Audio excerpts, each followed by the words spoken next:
Today on the channel, we strive to survive with the latest WWE Mattel Survivor Series wave. And in this video, we rank the entire wave from my least favorite to my favorite, and we build the Build-A-Figure, Nick Aldis. And the spirit of Ultimate Warrior will run forever!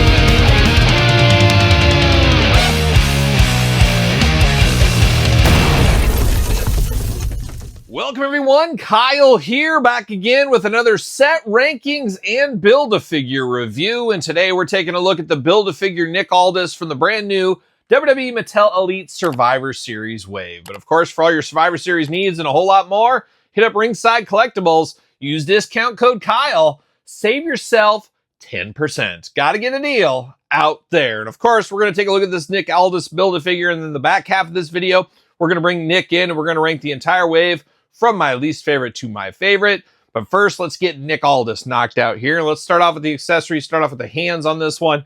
2 extra pointing hands. I guess if you're a general manager, you got to tell me something, brother. You got to give a little of this, you get a little figure point, or maybe, I have an idea. Who knows what you might need him for, but we do get the 2 extra hands on him right here if you want to use those. Now, the package hands are the hands out of the package in the Build-A-Figure part, however you want to break that down, are the 2 gripping hands. So you got to choose your own adventure there. No Fists of Fury for this GM, and it is a little bit disappointing. Nick Aldis, I hope he gets at least one match in the WWE. I thought for a little bit, a few months back, they were gearing up for him versus Randy Orton, and there was also kind of a feeling that maybe him and Adam Pearce were going to wrestle. I would love to see that one day.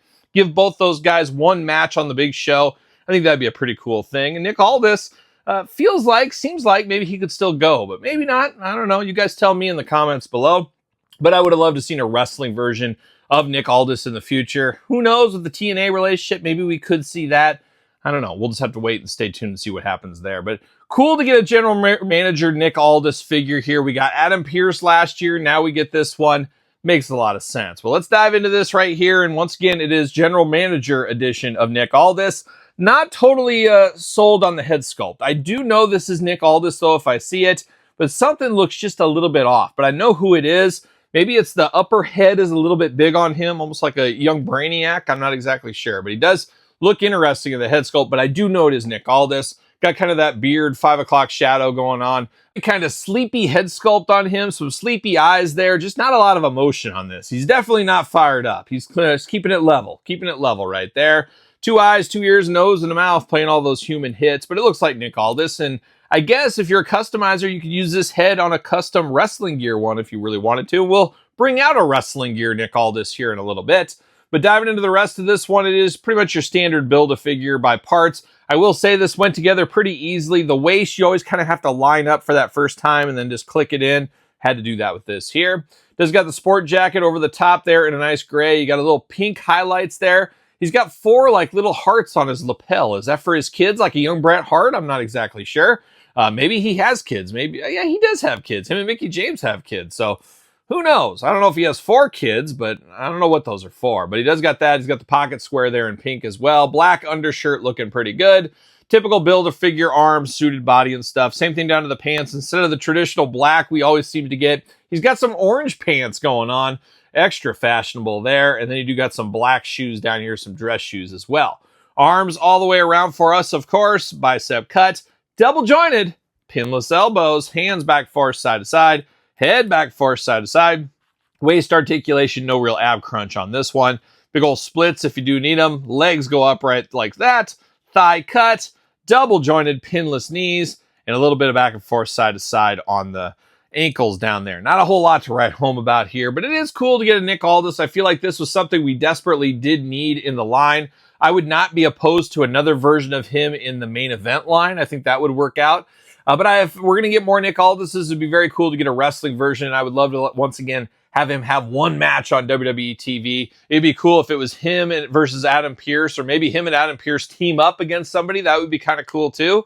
I don't know. You got to think there's at least a little bit of meat on the bone there one of these days. So we'll see what ends up happening.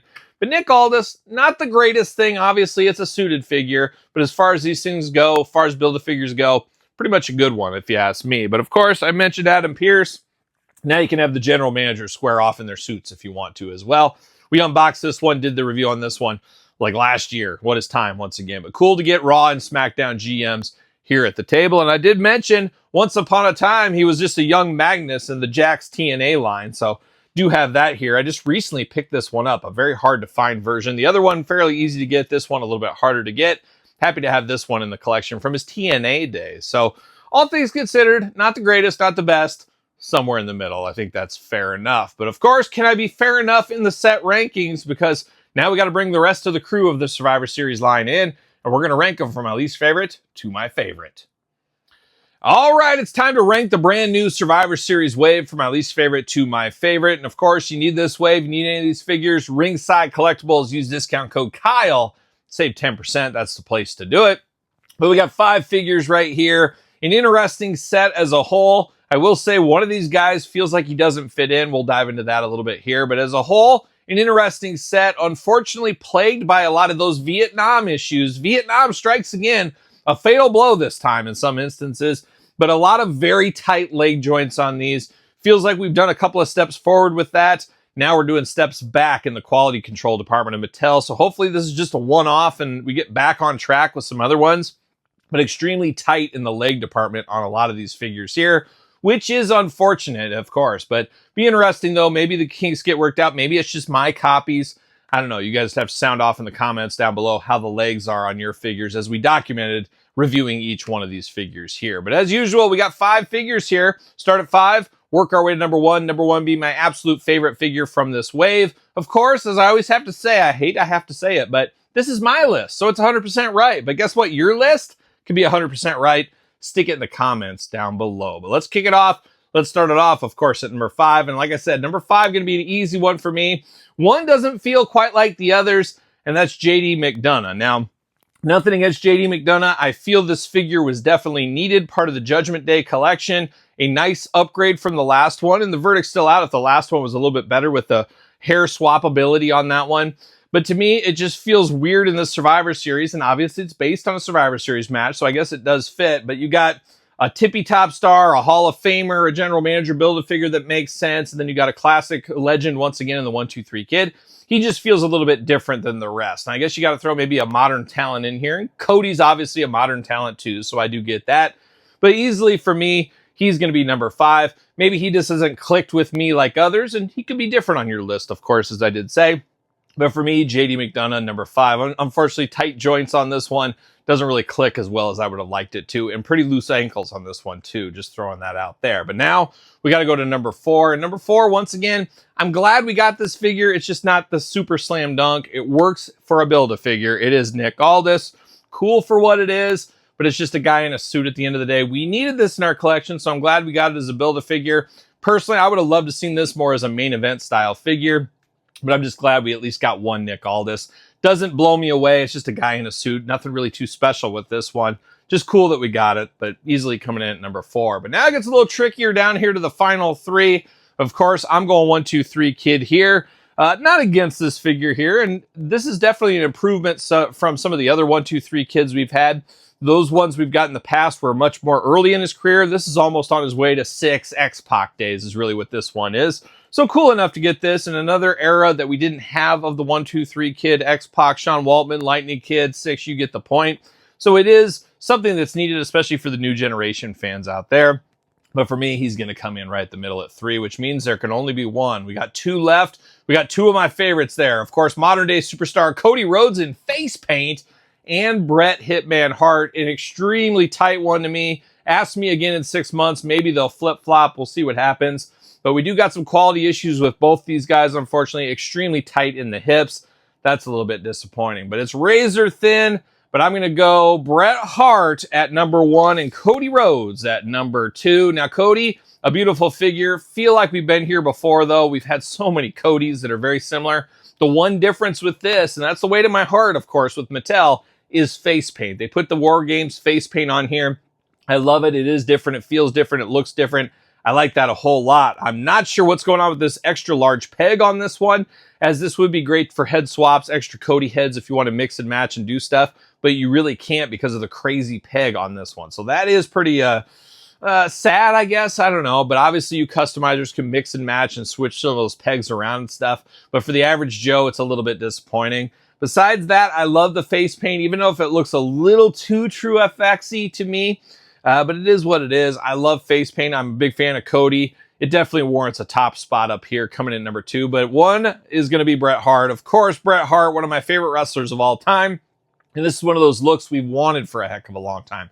We've needed this Bret Hart. It's finally here in the Survivor Series, and I think a lot of us are happy to have this Bret in our collection. I know it's always the elephant in the room. A lot of people think the Bret head sculpts absolutely suck. I do see improvement. I do like this one. I don't think it's terrible. I know some people will say it is. I think it's fine. It's perfectly serviceable for me for Bret Hart. Not going to be for everybody. Like what you like, you don't what you don't. I understand that. But Bret, an easy number 1 for me. Well, I shouldn't say easy. It was tight between these two.